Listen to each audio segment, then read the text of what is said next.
आपको भी जय श्री राम। बस हो गया है। आज के इस बहुत ही जोश भरे कार्यक्रम में जो यहां करसोग विधानसभा क्षेत्र के अंतर्गत यहां पर आयोजित किया गया है, आज के इस कार्यक्रम में हमारे बीच में आपके इस विधानसभा क्षेत्र के लोकप्रिय विधायक भाई हीरालाल जी, हमारे बीच में पूर्व में विधायक रहे श्री जोगेंद्र पाल जी,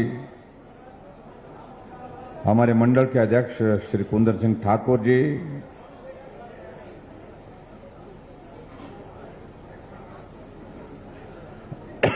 यहां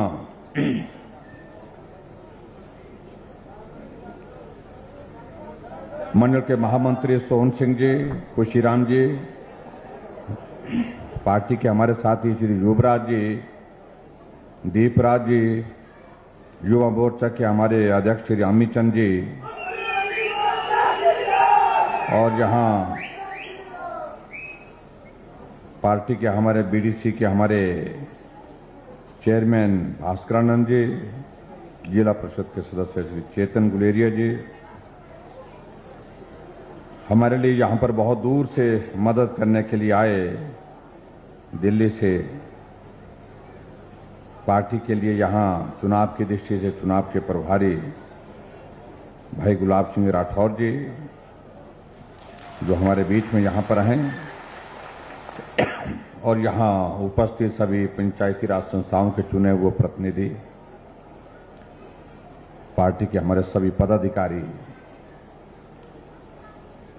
सभी विभागों के हमारे वरिष्ठ अधिकारीगण, भाइयों बहनों और पत्रकार मित्रों, आज करसोग काफी लंबे अरसे के बाद आना हुआ है।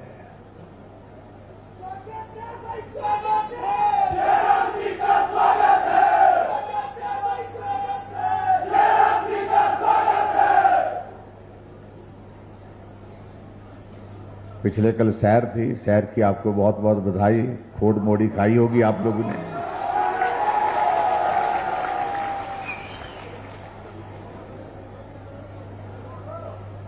क्योंकि हमारे इस इलाके में सैर का बहुत बड़ा त्योहार होता है, जिसको हर घर में मनाया जाता है, और मुझे लगता है कि आप लोगों ने खोड़ मोड़ी भी खाई होगी और उसके साथ साथ ध्रुवा भी दी होगी एक दूसरे को।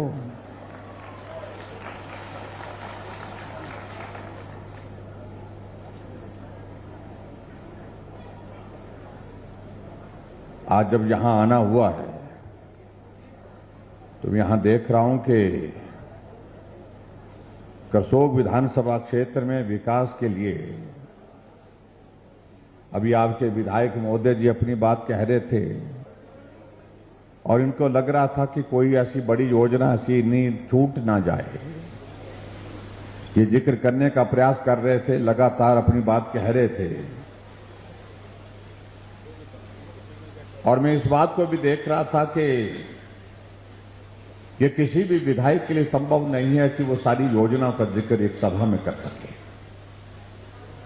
लेकिन फिर भी इनने बहुत तेजी से एक सांस में बोलने की कोशिश की, और इससे एक अंदाजा लगता है कि करसोग विधानसभा क्षेत्र में काम हुआ है, विकास हुआ है, हर जगह हुआ है, हर तरफ हुआ है।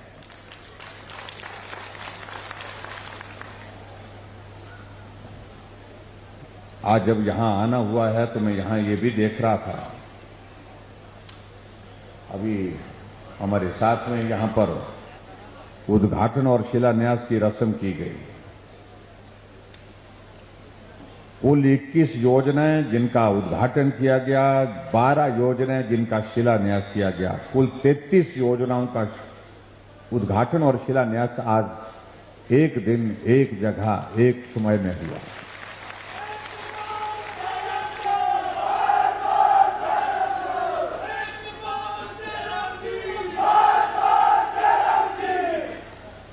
और इन योजनाओं पर जिनका हमने उद्घाटन किया 51.5 करोड़ यानी कि 51.5 करोड़ रुपए उस पर खर्च किया, और उसके अलावा 36 करोड़ के लगभग जिनका हमने शिलान्यास किया है, जिस पर हमने आने वाले समय में खर्च करना है। अगर दोनों को मिलाया जाए, कुल मिलाकर के 33 योजनाएं 90 करोड़ की लागत से आपके विधानसभा क्षेत्र के लिए समर्पित किए। उसके लिए मैं आपको बहुत बहुत बधाई देता हूं।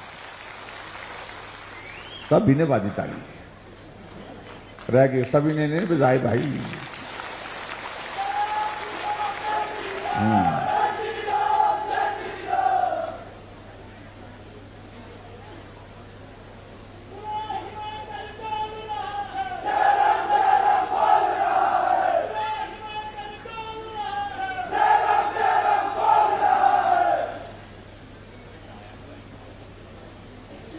और इसलिए मैं इस बात को मैं कह सकता हूं कि आपके इस विधानसभा क्षेत्र में जिन चीजों के बारे में कभी सोचा भी नहीं था, वो भी सारी चीजें, काफी सारी चीजें आपके सामने हुई हैं। लेकिन फिर भी मैं ये मानता हूं कि विकास एक ऐसी चीज है जो कभी पूरी नहीं होती है। हर वक्त हर क्षेत्र की एक मांग रहती है, लोगों की इच्छा रहती है। वो भाई क्या हुआ? अच्छा अच्छा।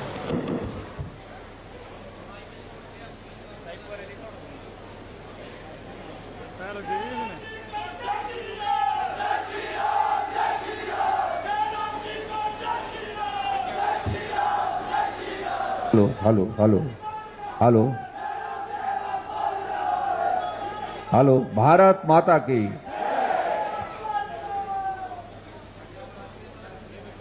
आज लोड भी ज्यादा हो गया थोड़ा सा।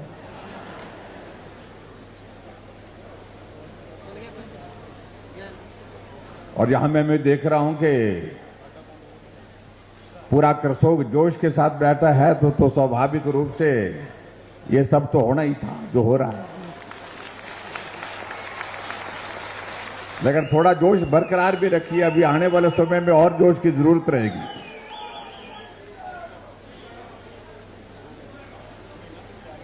ये करसोग का इलाका, ये विधानसभा क्षेत्र, ये मेरा अपना क्षेत्र है, मेरा पड़ोस का क्षेत्र है, जहां आना जाना, मिलना जुलना, बैठना उठना आज का नहीं, हमारा सराज विधानसभा क्षेत्र का वर्षों का आपके साथ नाता है।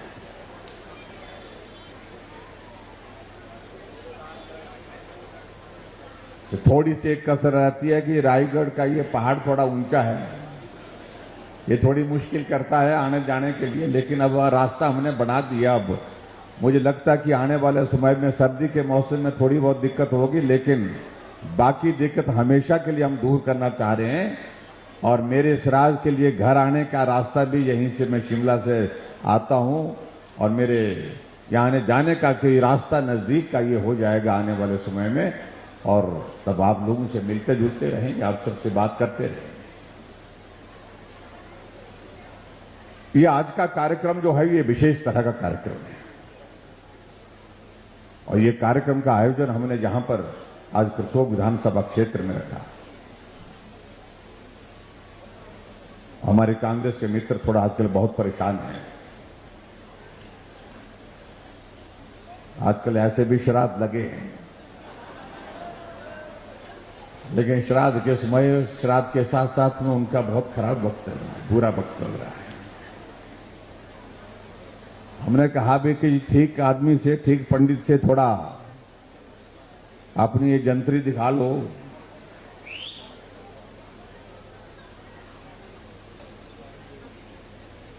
एक तरफ से वहां भारत जोड़ो यात्रा चली हुई है, एक तरफ से देखिए गोवा से भारत छोड़ो, कांग्रेस छोड़ो यात्रा चल रही है।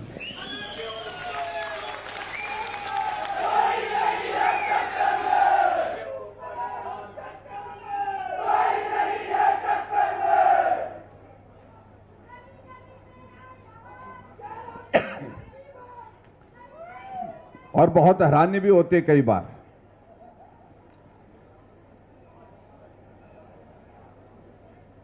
अभी कांग्रेस पार्टी का कोई कार्यक्रम दिल्ली में था महंगाई के खिलाफ, आंदोलन करेंगे, प्रदर्शन करेंगे, और उस प्रदर्शन के लिए पूरे देश भर से लोगों को बुलाया गया। और कांग्रेस पार्टी के राष्ट्रीय अध्यक्ष श्रीमान राहुल गांधी जी भाषण देने के लिए खड़े हुए और महंगाई इतनी हो गई, महंगाई इतनी हो गई, सब चीजों का जिक्र करते रहे। लेकिन बड़ी दिलचस्प बात उसमें ये आई कि आटे को उनने लीटर में तोला है। लगता कभी वो जिंदगी में कभी गए नहीं आटे की दुकान में, और इसलिए उनको ये पता नहीं कि आटा किलो में मिलता है कि लीटर में मिलता है। इससे बड़ा दुर्भाग्य कोई नहीं हो सकता इस देश का, मैं कह सकता हूं, जिस नेतृत्व को यही मालूम नहीं है कि मेरे देश के गरीब लोग पेट भरने के लिए जब आटा खरीदने जाते हैं दुकान में, तो आटा किलो के हिसाब से मिलता है या लीटर के हिसाब से मिलता है।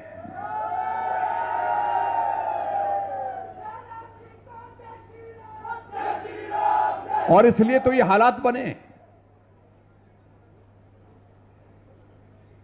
क्योंकि कांग्रेस पार्टी के सब नेता इसी बात को कह रहे हैं कि हमारे नेता की हालत ये है, जिनको ये मालूम नहीं है कि आटा किलो में मिलता है या लीटर में मिलता है। और इसलिए कांग्रेस छोड़ो अभियान जो है बहुत तेजी से बढ़ रहा है आगे। गुलाम नबी आजाद कांग्रेस छोड़ करके आजाद हो गए। 8 विधायक गोवा में कांग्रेस पार्टी छोड़ करके भारतीय जनता पार्टी में शामिल हो गए। और हिमाचल प्रदेश में कांग्रेस के वर्किंग प्रेसिडेंट 2 बार के विधायक पवन काजल कांग्रेस पार्टी छोड़ के भाजपा में शामिल हो गए। और हिमाचल में दूसरे विधायक, नालागढ़ के विधायक, 2 बार के विधायक कांग्रेस पार्टी के स्टेट के वाइस प्रेसिडेंट कांग्रेस छोड़ करके लखविंदर राणा वो पार्टी में, हमारी पार्टी में शामिल हो गए। और परसों रामलाल जी ने भी अपनी बात कही, रामलाल ठाकुर जी ने भी अपनी बात कही कि मैं भी कांग्रेस पार्टी के उपाध्यक्ष के पद से त्याग पत्र देता हूं। हर आदमी मुख्यमंत्री बनने के लिए दौड़ रहा है।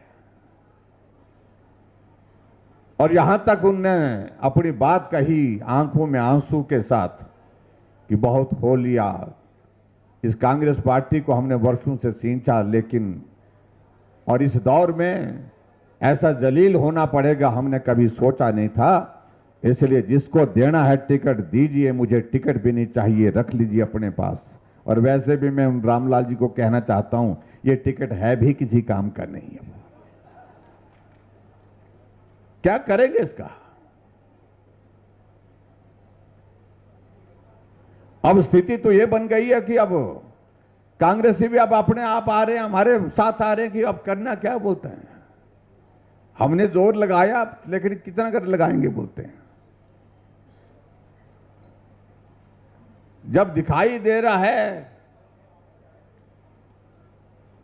कि कुछ नहीं होने वाला है, तो ऐसे में बेहतर होगा कि जो पार्टी ना देश के लिए कुछ कर सकती है, ना प्रदेश के लिए कुछ कर सकती है, ना समाज के लिए कुछ कर सकती है, तो ऐसे में बहुत बड़े स्तर पर यह अभियान चल पड़ा है कांग्रेस पार्टी को छोड़ने का।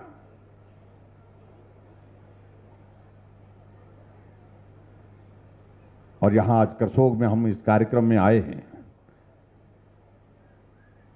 अब कांग्रेस के लोग क्या कर रहे हैं, हमारे तंबू का फोटो खींच रहे हैं। आजकल भाजपा वाले बड़े बड़े तंबू लगा रहे हैं,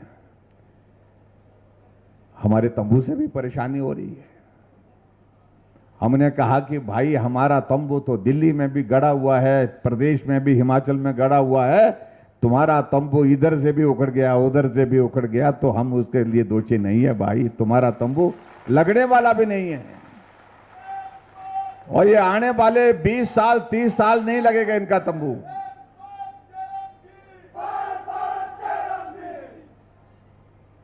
लेकिन मुझे इस बात की खुशी है कि हिमाचल प्रदेश में हमारी सरकार का कार्यकाल पूरा होने जा रहा है, लेकिन फिर भी उसके बावजूद उत्साह और जोश के साथ पूरा हिमाचल के लोग जो है कार्यक्रमों में आ रहे हैं, कार्यक्रमों में हिस्सा ले रहे हैं।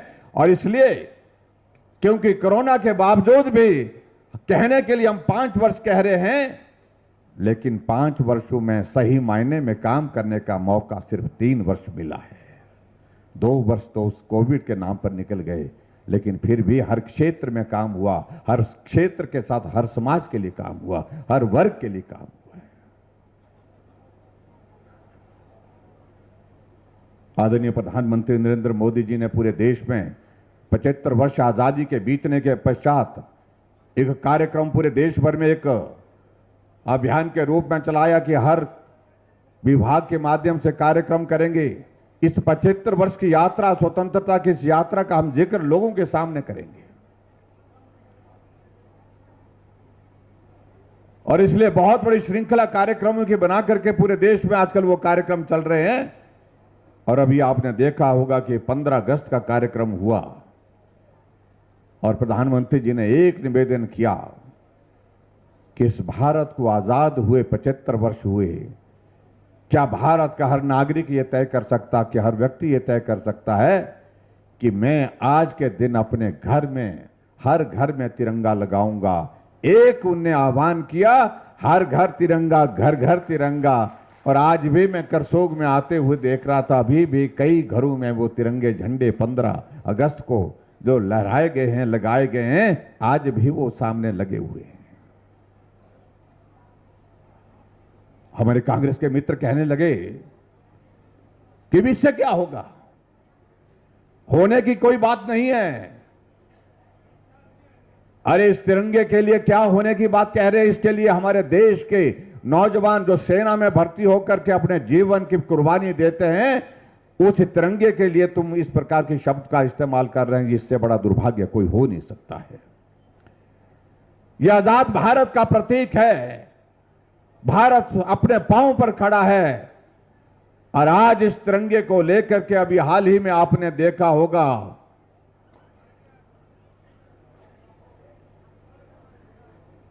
कि बाहर के देशों में भी भारत का सम्मान किस कदर हो गया है।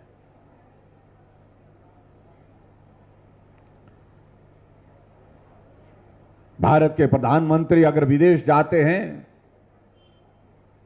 कहीं अंतर्राष्ट्रीय मंच पर खड़े होकर के कहीं किसी से बात कर रहे होते हैं, तो दूसरे देश के राष्ट्राध्यक्ष भी इंतजार कर रहे होते हैं कि हमको भी 2 मिनट, 1 मिनट, 1 पल हमको मोदी जी से बात करने के लिए मिले। इस बात के लिए ताक में रहते हैं, उनके पास जाने के लिए ललायित रहते हैं।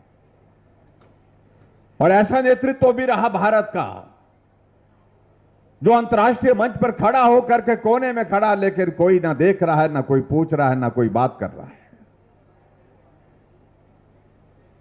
नेतृत्व भारत का है, उसके प्रति, उनके प्रति हमारा सम्मान है। लेकिन ऐसा दौर रहा,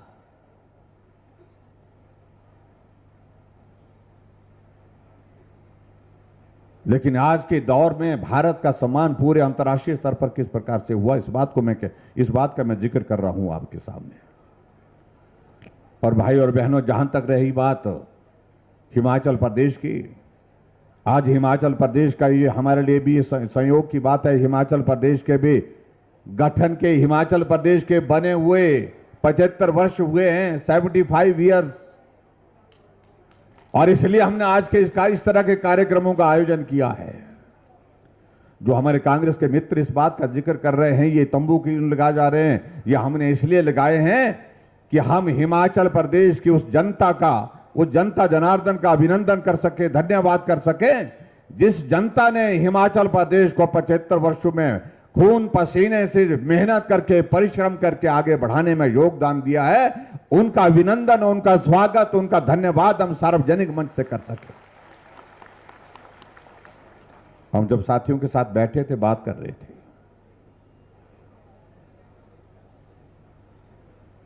हमारी इच्छा थी कि बहुत सारे हम कार्यक्रम का आयोजन हिमाचल प्रदेश में 75 वर्ष हिमाचल के गठन के इस अवसर पर करना चाहते थे।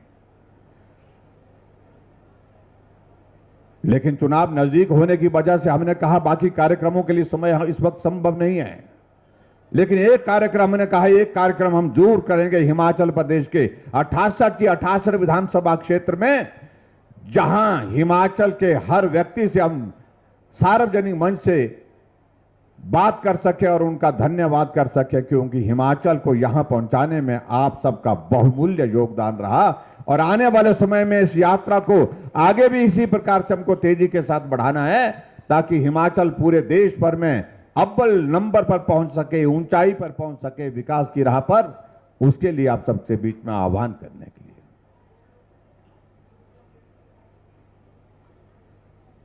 हमने कांग्रेस के मित्रों को कहा कि अवसर तो आपके पास भी, जब हिमाचल प्रदेश के 50 साल हुए थे, उस वक्त भी आप जो है हिमाचल प्रदेश में लोगों का आभार व्यक्त करने के लिए कह सकते थे।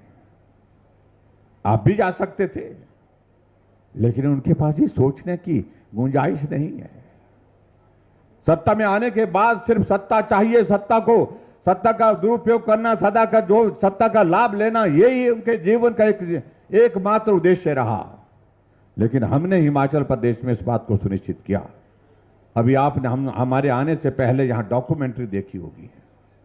उस डॉक्यूमेंट्री में आपने इस बात को भी देखा होगा कि मुझसे पहले हिमाचल प्रदेश के जो 5 मुख्यमंत्री और रहे हैं, डॉक्टर वाईएस परमार जी रहे, श्री ठाकुर रामलाल जी रहे, श्री वीरभद्र सिंह जी रहे, श्री प्रेम कुमार धूमल जी रहे, श्री शांता कुमार जी रहे, हम उन्हें उनका भी स्वागत किया, उनका भी अभिनंदन किया है, क्योंकि हिमाचल को आगे बढ़ाने में उनका भी एक बहुमूल्य योगदान रहा है।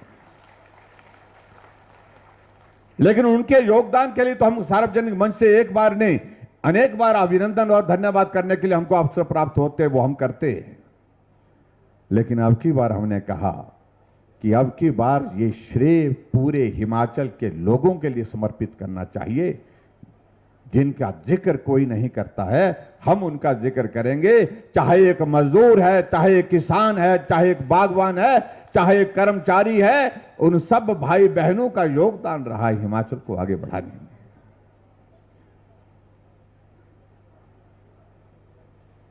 जब हिमाचल बना तो हिमाचल की उस वक्त की आबादी 11 लाख थी, आज 17 लाख से ज्यादा हो गई। जब हिमाचल बना था उस वक्त हिमाचल प्रदेश की साक्षरता दर 4.8 थी, आज हमारी साक्षरता दर केरल के मुकाबले में है। केरल से हम आगे भी हो सकते हैं अगर आज के आंकड़ों को अगर हम जिक्र करें। 90% से ऊपर हिमाचल की आज साक्षरता दर है। और महिलाओं में उस वक्त साक्षरता दर जो है मात्र 2% थी, यानी कि 100 महिलाओं में से 2 पढ़ी होती थी, बाकी तो नहीं पढ़ी होती थी। जब हिमाचल बना तो उस वक्त हिमाचल प्रदेश में सड़कों की लंबाई 228 किलोमीटर थी, आज सड़कों की लंबाई हिमाचल प्रदेश में 39,000 किलोमीटर है।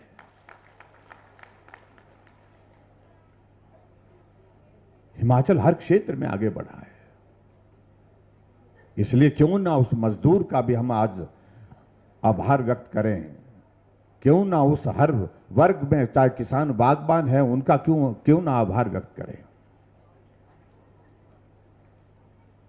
इसलिए आज मैं करसोग में आया हूं, क्योंकि करसोग के भाई बहनों का भी हिमाचल प्रदेश में बहुत बड़ा योगदान रहा है आगे बढ़ाने के लिए। आज के इस कार्यक्रम में आप सबका भी मैं धन्यवाद करता हूं और आप सबसे विनम्र निवेदन भी करता हूं कि आने वाले समय में भी हिमाचल को आगे बढ़ाना है, उसके लिए हम सब लोगों को मिलकर के काम करना है।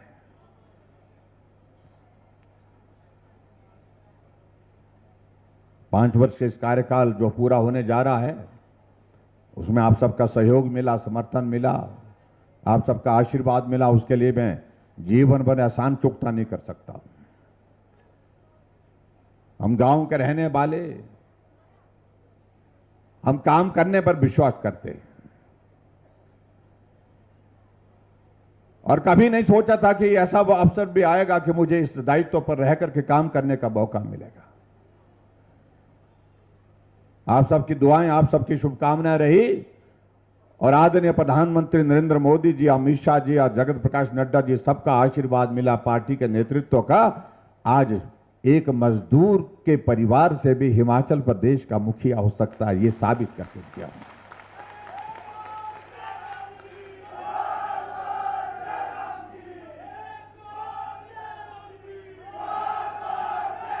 कई बार बहुत विचित्र लगता है जो हमको समझाने में लगते हैं। कुछ लोग ऐसे हैं जो अपने को बहुत बड़ा मानते हैं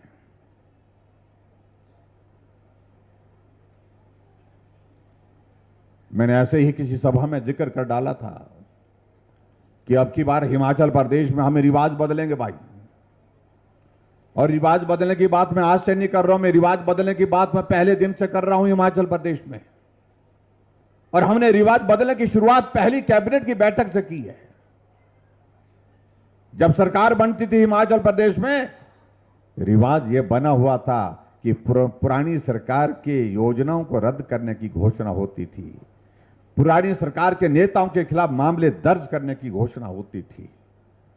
हमने कहा यह हिमाचल है, हिमाचल को देवभूमि कहा जाता है और ये देवभूमि हिमाचल प्रदेश में इस संस्कृति को हमको नहीं बढ़ाना चाहिए, इसको बंद करना चाहिए। ये जो रिवाज बदले की भावना से काम करने का शुरू हो चुका है, इसे बंद करना चाहिए। और उस रिवाज को हमने बंद किया। और आज मुझे 5 साल होने जा रहे हैं, कोई उंगली उठा करके कहे मुझे कि आपने बदले की भावना के साथ किसी के साथ काम किया। यह प्रदेश अपना है, सब अपने मिलकर के काम करें, आगे बढ़ें।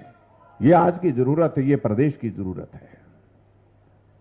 तो हमने पहले दिन से रिवाज बदलने की शुरुआत की है। सरकार बदलती थी तो यहां टोपियां बदल जाती थी। जो टोपी हमारी पहचान होती थी, सिर की टोपी, हिमाचली टोपी, दूर से पहचाने जाते हम हिमाचली। लेकिन सरकार बदलती थी तो सरकार के हिसाब से कभी हरे रंग की टोपी चढ़ जाती थी सिर पर और कभी लाल रंग की टोपी चल जाती थी। और कई तो लोगों ने ऐसे तरीका निकाल रखा था कि सरकार के हिसाब से टोपी का रंग पहन करके उस हिसाब की टोपी ले करके काम करने के लिए जाते थे और अपना काम भी निकाल करके आ जाते थे। अरे टोपी ये सबकी है भाई, ये हिमाचल की है। चाहे हरी है, चाहे लाल है, चाहे कुल्लू की है, चाहे रामपुर की है, चाहे वो किन्नौर की टोपी है, चाहे सिरमौर की टोपी है, चाहे वो कोई भी टोपी हिमाचल की है। मेरे हिमाचल की टोपी मेरे सिर पर जो है, मेरी पहचान है, हिमाचल की पहचान है, हिमाचल की शान है। हमने कहा ये टोपी का रिवाज बंद करना चाहिए और हमने किया। हमने कहा ये रिवाज गलत है। तो रिवाज बदलने की बात हम आज नहीं कह रहे, हम पहले दिन से कर रहे हैं।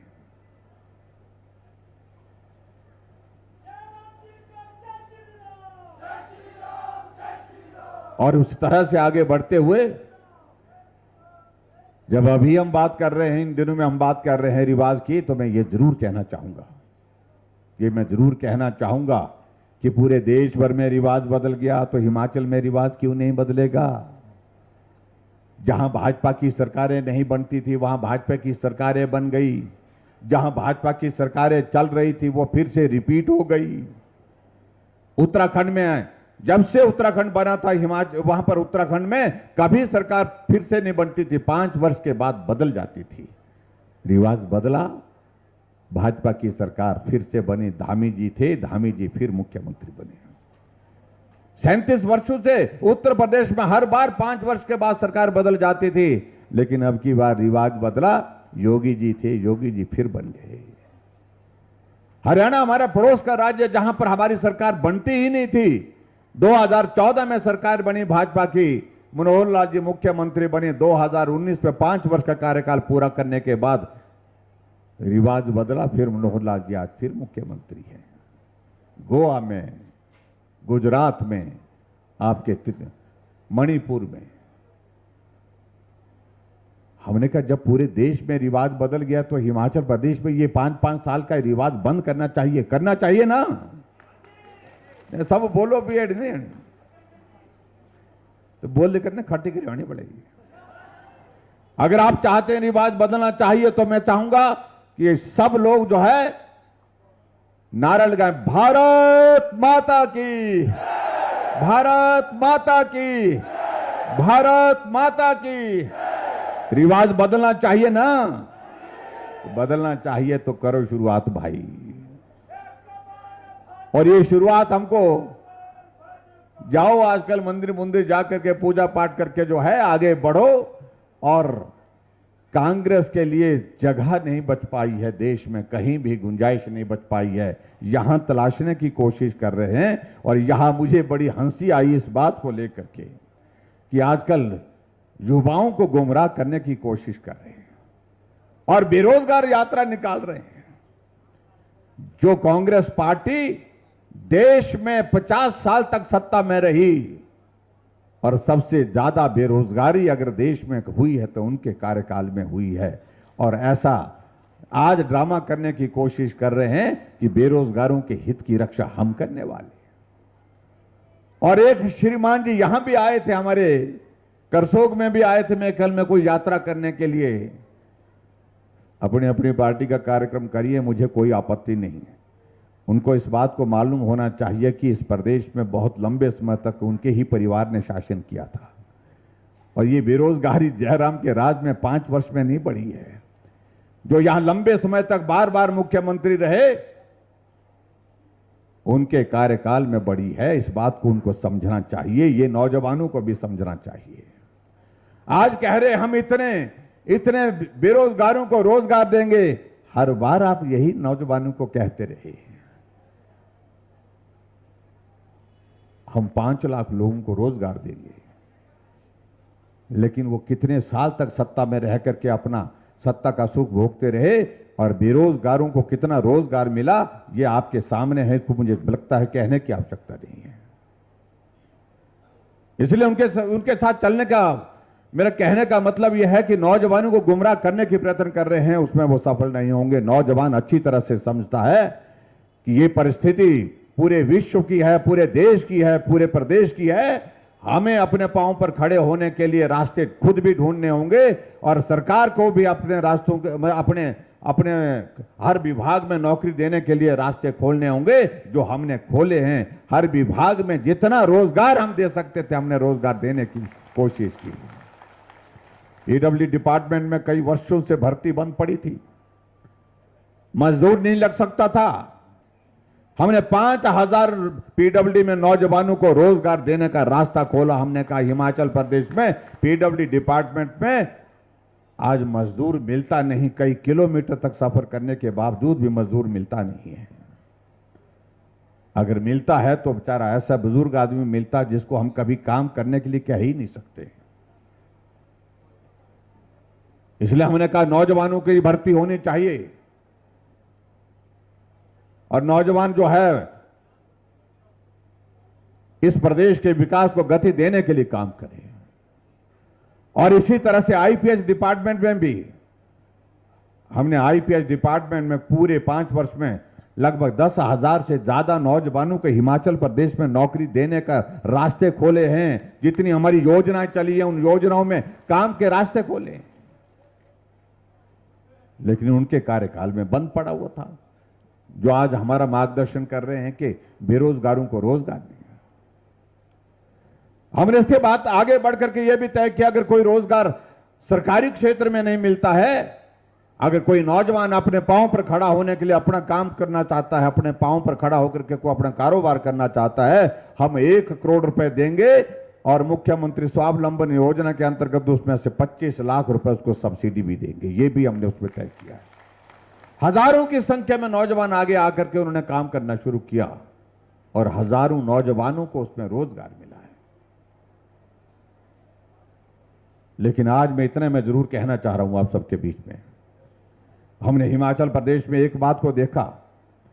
हमने देखा हमारी मातृशक्ति यहां पर जो बैठी है उनके लिए आने जाने के लिए थोड़ा रास्ता सरल करना चाहिए। हमको आने जाने के लिए किराया कम करना चाहिए, क्योंकि आज महिलाएं काम करने के लिए जाती हैं, खेत में भी जाती हैं, लेकिन खेत से बाहर कहीं और बाजार में भी प्राइवेट सेक्टर में काम करती हैं, नौकरी करती हैं, दुकान चलाती हैं, अपना कारोबार करती हैं, घर से आना जाना होता है। इसलिए हमने तय किया कि महिलाओं की संख्या कुल आबादी का आधा हिस्सा है और इसलिए किराया भी हमने कहा आधा लेंगे, आधा किराया हमने तय किया। लेकिन जो लंबे समय तक सत्ता में रहे, जो अपने आप को बड़े बड़े कहते हैं, और बड़े बड़े का मैं जिक्र इसलिए मैं करता हूं क्योंकि कुछ लोगों के दिमाग में यह बात बैठ गई है कि यह सत्ता सिर्फ बड़े बड़े लोगों के लिए है, ये छोटे लोगों के लिए नहीं है। गरीब आदमी के परिवार से कोई नेता नहीं बन सकता, वो काम नहीं कर सकता। ये सोच को उतारना पड़ेगा क्योंकि मैंने जब कहा कि अब की बार हम रिवाज बदलेंगे तो एक महानुभाव ने यह कहा कि रिवाज तो मेरे पिताजी नहीं बदल पाए जो 6 बार के मुख्यमंत्री रहे हैं, जयराम तुम तो किस खेत की मूली हो। हमने कहा हमें तुम मूली बोलो, गाजर बोलो, जो बोलना बोलिए, तुम बहुत बड़े होंगे, लेकिन कई बार बड़े लोगों से बड़े काम नहीं होते, कई बार छोटे लोग भी बड़े काम करते हैं, इस बात को उनको समझना होगा। इसलिए मैंने कहा कि आओ हम सब लोग छोटे लोग इकट्ठा होकर के इस बड़े काम को करेंगे, रिवाज बदल करके छोड़ेंगे हिमाचल प्रदेश में। हमने बुजुर्गों के लिए पेंशन का प्रावधान किया, 60 साल से ऊपर सभी बुजुर्गों के लिए पेंशन का प्रावधान किया, और जब वो बड़े बड़े लोग थे तो पेंशन 80 साल के ऊपर के बुजुर्गों को दी जाती थी। हमने 7.5 लाख लोगों को पेंशन का प्रावधान किया, वो सिर्फ 4 लाख लोगों को पेंशन देते थे। वो 400 करोड़ रुपए पेंशन पर खर्च करते थे, और हम हिमाचल प्रदेश में 1300 करोड़ रुपए खर्च कर रहे हैं। वो बड़े थे लेकिन हम बहुत छोटे हैं, लेकिन हमने छोटे लोगों के लिए काम किया, उन गरीब लोगों के लिए काम किया, क्योंकि हम गरीब के करीब रह करके हमने जिंदगी गुजारी है। ये पहाड़ों पर यहां पर आते हैं, भाषण देते हैं, ये करसों की घाटी बहुत सुंदर है, यहां के पहाड़ बहुत सुंदर है। पहाड़ तो सुंदर ही होते हैं, लेकिन कभी चढ़े भी हैं क्या? तब मालूम पड़ता है कि पहाड़ कितना सुंदर होता है।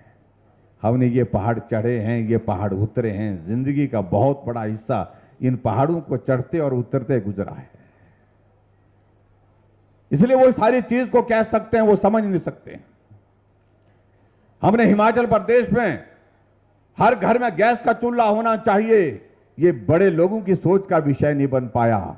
मैं एक जगह एक कार्यक्रम में गया था, कार्यक्रम खत्म होने के बाद महिलाएं आई, 2 महिलाएं आई, जिन्होंने मुझे लिख करके कहा, लिख करके दिया कि हमको गैस का कनेक्शन चाहिए। हमने कहा गैस का कनेक्शन जो है आपको उज्ज्वला योजना के अंतर्गत मिल जाएगा, कपड़े से और सारे उनके इससे लग रहा था मुझे कि गरीब परिवार से है महिलाओं को होना चाहिए। मैंने अधिकारियों को कहा कि भाई गैस का चूल्हा इनके लिए देना चाहिए, लेकिन जब अधिकारियों ने जब पता किया कि उनको गैस का चूल्हा इसलिए नहीं मिल सकता है कि 2011 की जो जनगणना है उसके आधार पर इनकी पात्रता उसमें उज्ज्वला योजना के अंतर्गत नहीं बन पाई है। फिर मैंने शिमला जाकर के बैठक की अधिकारियों के साथ। मैंने कहा अगर गरीब लोगों को हम गैस का चूल्हा सबको देना हो तो क्या करना होगा? उन्होंने कहा कि मुश्किल काम है, बहुत बड़ी संख्या होगी ऐसी। हमने कहा कितनी संख्या होगी? तो उन्होंने कहा कि 60-70 हजार होगी। हमने कहा 60-70 हजार हो चाहे जितनी मर्जी हो, लेकिन मैं गरीब परिवार को हीन भाव के साथ जीने के लिए नहीं मजबूर कर सकता हूं। उनके घर में भी गैस का चूल्हा होना चाहिए। अगर उनके पड़ोस में गैस का चूल्हा है तो गरीब के घर में भी होना चाहिए। हमने गृहिणी सुविधा योजना की शुरुआत की और हिमाचल प्रदेश में 3,65,000 गैस के चूल्हे घर घर में पहुंचाए। एक भी परिवार नहीं छोड़ा हिमाचल में गैस के चूल्हे के बिना, और गरीब लोगों के घर में भी गैस का चूल्हा पहुंचाया। लेकिन जो बड़े लोग थे उनको यह ख्याल नहीं आया, क्योंकि उनके घर में गैस का चूल्हा एक नहीं 4 लगे। उन्हें मालूम नहीं है कि गरीब आदमी को जब खाना बनाना पड़ता है किस प्रकार से लकड़ी जंगल से काट करके लानी पड़ती है। उसके बाद, क्योंकि मैंने बचपन में देखा है, हम छोटे छोटे होते थे, हमने अपने मां बाप को कभी भी खेत से आते हुए खाली हाथ आते देखा नहीं। लकड़ी का बोझ हमेशा हमने इस बात को देखा, चाहे वो लकड़ी का एक ठेला है, चाहे वो लकड़ी का पूरा बोझा है, पीठ पर चढ़ाई होता था। हमारी चाहे माताएं होती थी, चाहे बहनें होती थी, बुजुर्ग होते थे, क्योंकि सबके मन में एक ही बात होती थी कि घर में खाना तब बनेगा जब लकड़ी घर में होगी, जब चूल्हा जलेगा। हम स्कूल में पढ़ते थे, स्कूल की छुट्टी के बाद हमारे जिम्मे भी ये काम होता था, चलो भाई रोटी खाओ और चलो बोलते हैं। कहां जाना? जंगल जाते थे। हम भी लकड़ी वहां से ले आते थे, जंगल से लकड़ी लाते थे। और सर्दी का मौसम आता था यहाँ करसोग में, तो आपके गर्मी है, लेकिन मेरे तो वहां पर काफी सर्दी है, लेकिन आपका इलाका भी काफी सर्दी का इलाका है। यहाँ पर 3 महीने के लिए लकड़ियां इकट्ठा करके रखनी पड़ती थी कि नहीं रखनी पड़ती थी, है पता? अब आजकल रखते हैं, कम ही रखते हैं। गैस है, गए चट की और बस फटाफट चाय हाथ में। हमने इस पीड़ा को बहुत करीबी से देखा। हमने कहा यह गैस होना बहुत जरूरी है, हर घर में गैस होना जरूरी है, इसलिए गैस का चूल्हा घर तक पहुंचाया। क्योंकि लकड़ी का बोझ, कई बार हम छोटे छोटे होते थे, जब पीठ में डालते थे तो बड़ा मुश्किल होता था चलना। कई बार गिर भी जाते थे, कई बार लकड़ी गिर जाती थी, कई बार खुद गिर जाते थे। ऐसा जिंदगी का बहुत सारा वक्त ऐसा गुजरा है भाई, इस बात को हम अनुभव करते हैं, खुद महसूस करते हैं। लेकिन ये इसलिए मैं कह रहा हूं क्योंकि वो बड़े लोग थे, उनकी पीठ पर लकड़ी का बोझ कभी नहीं पड़ा। हमने उस बोझ को एक बार नहीं अनेक बार ढोया है। कोई हमारा गरीब आदमी अगर बीमार हो जाए, हॉस्पिटल में एडमिट हो जाए, डॉक्टर कहे इसके लिए ज्यादा पैसा लगेगा, ज्यादा समय लगेगा, कैसे करेंगे इलाज? गरीब के पास पैसा नहीं इलाज करने के लिए। और ऐसे हालात में एक परिस्थिति ऐसी बनती थी, कई बार वो गरीब जो अब मरीज होता था, वह उठ करके बिस्तर से उठ करके परिवार वालों को कहता था चलो घर चलो, अब इससे ज्यादा नहीं हो सकता है, जगह जमीन गिरवी नहीं रख सकते हैं। और इस बीच में जिंदगी उसकी पूरी हो जाती थी दौर में पीड़ा के। लेकिन कभी सोचा नहीं, जो लंबे समय तक सत्ता में रहे, बार बार सत्ता में रहे, बड़े बड़े लोग सत्ता में रहे, लेकिन हमने इस बात को सोचा। मैं इस बात का जिक्र करता हूं कई बार। हम स्कूल में पढ़ते थे, मेरी मां बीमार हो गई, काफी बीमार हो गई, तो उनको हॉस्पिटल ले गए। हॉस्पिटल से फिर कहा गया इनको भी मंडी ले जाना पड़ेगा। मंडी में जब डॉक्टर ने चेक किया तो कहा कि इनका ऑपरेशन होगा, रसौली है, बहुत बड़ी है, अब इलाज करना जरूरी था। तो रिश्तेदारों से पैसे लेकर के, रिश्तेदारों से मदद लेकर के ऑपरेशन कराया, तो उनकी जिंदगी बची। लेकिन वो कर्ज जो है वो कई महीनों तक वो चुकता करते रहे परिवार के लोग। इसलिए बाकी लोगों ने कभी नहीं देखा होगा इस तरह का दौर। वो बड़े लोग हैं, उनका इलाज बड़े हॉस्पिटल में होगा, वो बड़े लोग हैं, उनके लिए बड़े बड़े डॉक्टर वहां पर हैं। लेकिन गरीब आदमी जब बीमार होता है, अपने रिश्तेदारों से सहयोग लेता है, अपने सगे संबंधियों से मदद लेता है, तब जाकर के उस मरीज का इलाज करता है। जब वो इलाज करने की स्थिति में पैसे की वजह से नहीं हो पाते हैं, तो जिंदगी खत्म हो जाती है उस चीख पुकार के बीच में। इसके सिवाय कोई और बात नहीं होती थी। लेकिन ऐसी स्थिति में हमने इस सारी चीज को देखा है, और इसलिए हमने कहा गरीब आदमी के इलाज के लिए कुछ मदद का रास्ता निकालना चाहिए।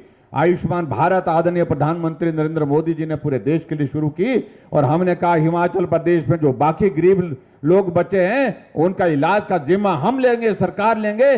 5 लाख रुपए का हेल्थ का कवर देकर के हिम केयर की शुरुआत की। आज कोई गरीब आदमी अगर बीमार होता है, अगर पैसे नहीं है उसके पास, वो हिम केयर का कार्ड जेब में डाल करके जाता है, उसे मालूम है कि इससे मेरा इलाज होगा। बड़े बड़े लोग इन चीजों को नहीं सोच पाए। उनके सोच का विषय इसलिए नहीं बना कि वो बहुत बड़े थे।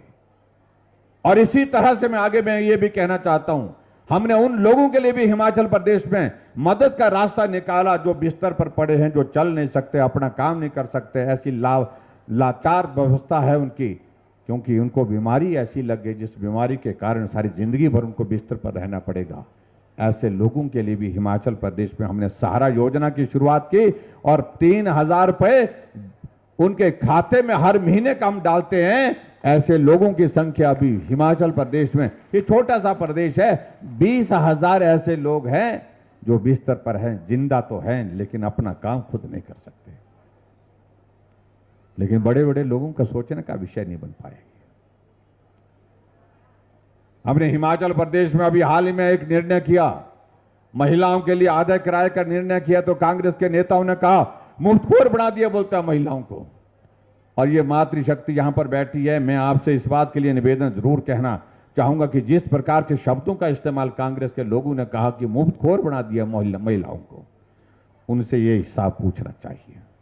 अभी ये चुनाव का दौर आएगा, आप उनसे इस बात को पूछिए, हमने मदद की है, हमने मुफ्त नहीं किया है, किराया पूरा मुफ्त नहीं किया हमने तो इतना किया कि आपका आने जाने का जो है तरीका सरल हो जाए, कम खर्च हो जाए आपका, उसमें आधा किराया माफ किया है, मुफ्तखोर नहीं बनाया है। और कांग्रेस के मित्रों को पूछना चाहिए कि तुम तो बहुत बड़ी बातें कहते हो, हमको मुफ्तखोर कहा, और अभी हाल ही में गारंटी देने के लिए घोषणा की इन लोगों ने कि हम अगर सरकार में सत्ता में आएंगे तो हम हिमाचल प्रदेश में महिलाएं जो 18 साल से ऊपर की हैं उन महिलाओं को 1500 रुपए महीने का देंगे।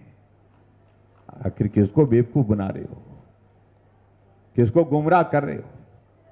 और ये कहने के लिए, घोषणा करने के लिए छत्तीसगढ़ के मुख्यमंत्री को शिमला बुलाया गया। और मैं ये जरूर कहना चाहता हूं, मैं उनसे पूछना चाहता हूं, क्या बघेल जी जो चीफ मिनिस्टर हैं वहां के छत्तीसगढ़ के, क्या वो अपने प्रदेश में महिलाओं को दे रहे हैं? 1500 रुपए दे रहे हैं क्या? नहीं दे रहे हैं। जब अपने प्रदेश में नहीं दे रहे हैं तो हिमाचल प्रदेश में इस प्रकार की गुमराह करने वाली बातें नहीं करनी चाहिए। और साथ में कहा, गारंटी दी कांग्रेस के लोगों ने कि हम गारंटी देते हैं, हम सरकार में आएंगे तो हम 300 यूनिट बिजली के फ्री देंगे। अरे हम 125 यूनिट तो पहले हम दे रहे हैं, तुम आएंगे तो कह रहे हो, और हम तो शुरू कर चुके। जुलाई महीने के बाद हिमाचल प्रदेश में हमने 125 यूनिट जो है आप सब लोगों को जीरो बिल के साथ दी है।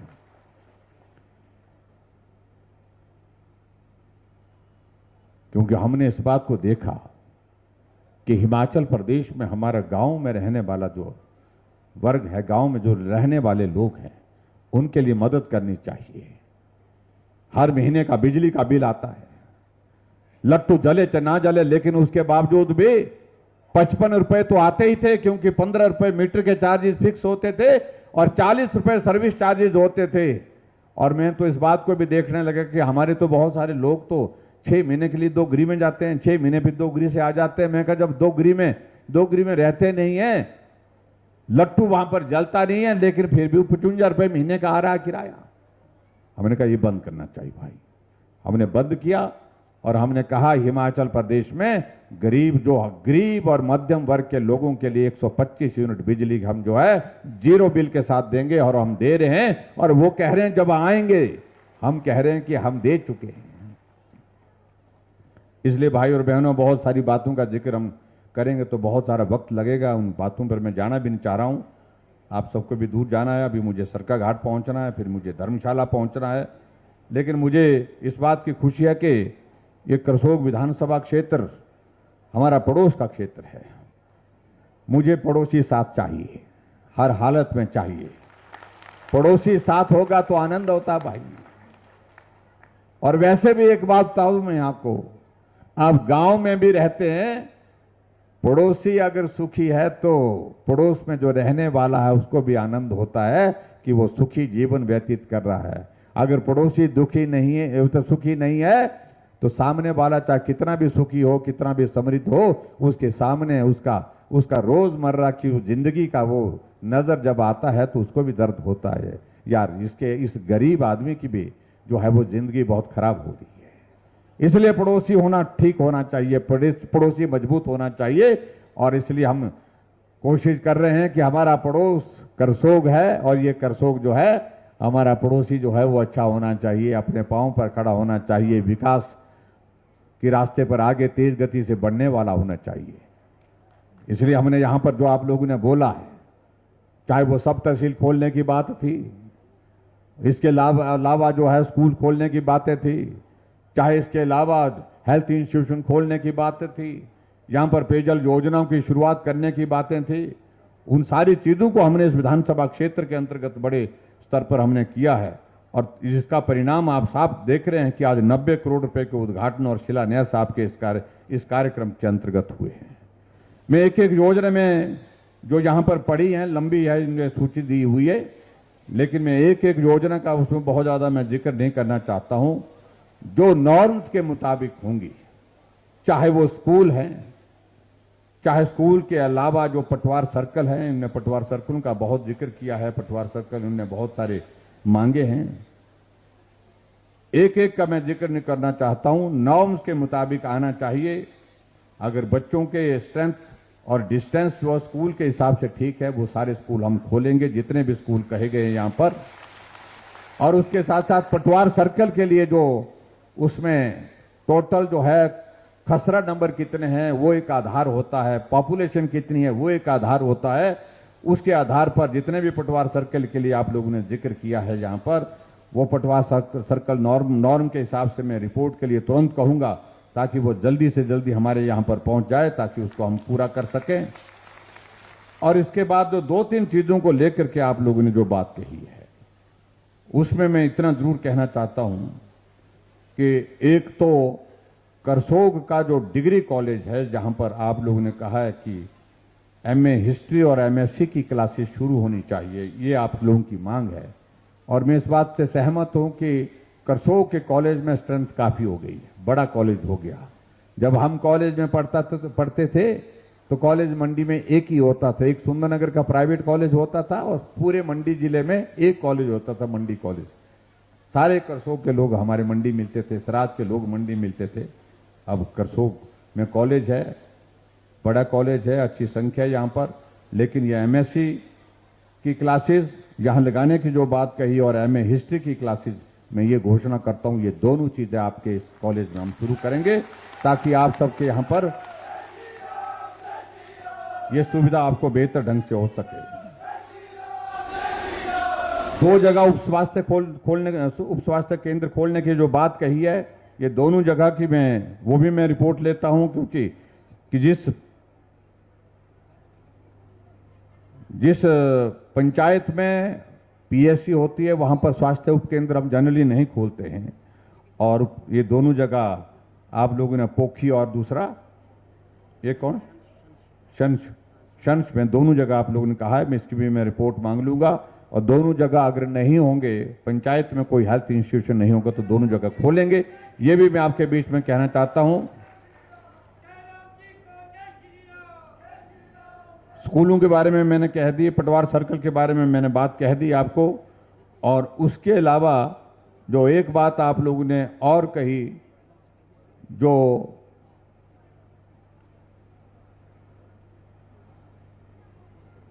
राजकीय माध्यमिक पाठशाला, इसको आप करसोग को अपने अपग्रेड करने की बात कही गई है, तो उसी में आ जाएगी शामिल, जो मैंने कहा कि नॉर्म्स के मुताबिक होना चाहिए, चाहे वो राजकीय माध्यमिक पाठशाला पुराना बाजार का है, चाहे वो सरही है, चाहे वो मेहरन है, चाहे वो खड़कन है, चाहे वो खंडियारा है।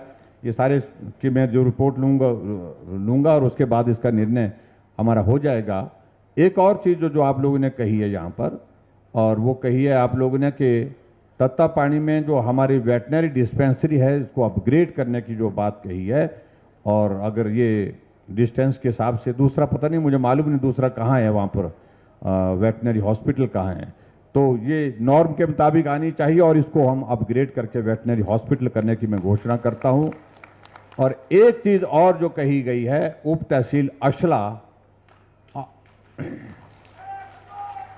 और यहां पटवार अशला से आए हैं लोग, एक आया है, 2 आए हैं, हाँ जी 2-4 आए हैं। चलो, कितने पटवार सर्कल पड़ेंगे वहां पर, हाँ जी? इसकी मैं रिपोर्ट के लिए मैं बोल रहा हूं, मैं डिप्टी कमिश्नर को बोल दूंगा जल्दी इसकी रिपोर्ट दें। देखिए, कम से कम पॉपुलेशन उसकी एक हिसाब से होनी चाहिए, पॉपुलेशन के साथ साथ में पटवार सर्कल जनरली जो है, पटवार सर्कल जो है वो 10 से ऊपर होने चाहिए। मुझे लगता है कि उस नॉर्म में आना चाहिए। अशला में सब तहसील हम खोलेंगे और नॉर्म के मुताबिक उसको भी पूरा करेंगे, ये मैं आपके बीच में कहना चाहता हूं।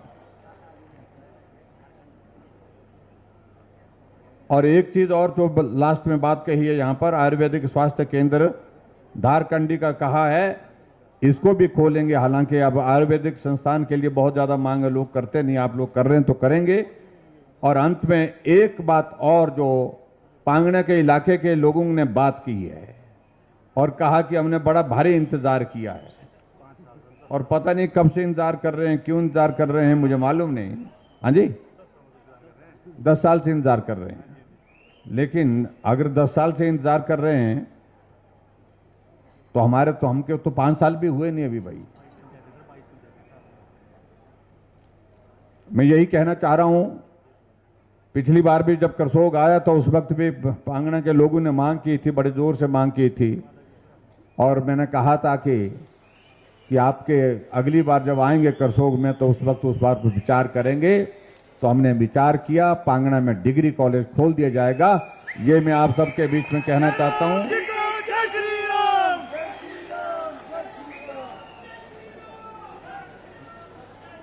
और इसके अलावा जो बाकी सारी चीजें हम बैठ करके कर लेंगे। एक जगह फॉरेस्ट रेस्ट हाउस की ओर से एक मांग आई है, सोरता में मांग दी है भैया। एक इतने नहीं होने रेस्ट हाउस में, एक आधा हो ना, कहां से। और खन्योल बगड़ा दोनों जगह जो है ये बहुत ऐतिहासिक स्थान है।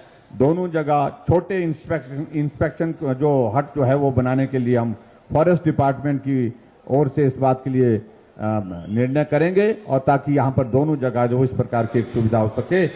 और मैं अंत में आप सबसे यही निवेदन करना चाहता हूं कि 2 महीने के बाद हिमाचल प्रदेश में जो विधानसभा का चुनाव है तो करसोग वाले क्या करेंगे? भाजपा का विधायक चुन करके भेजेंगे? सब बेचने लगे बोलते हैं। अगर करसोग से विधायक भाजपा का आएगा तब काम करेंगे भाई, ये पक्की बात है, देखना। दोहरी गलत करनी है।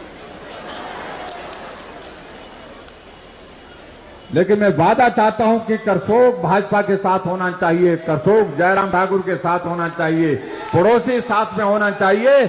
इस बात का वादा आप करिए और निश्चित रूप से आपके इस विधानसभा क्षेत्र के विकास की जिम्मेवारी हम लेंगे।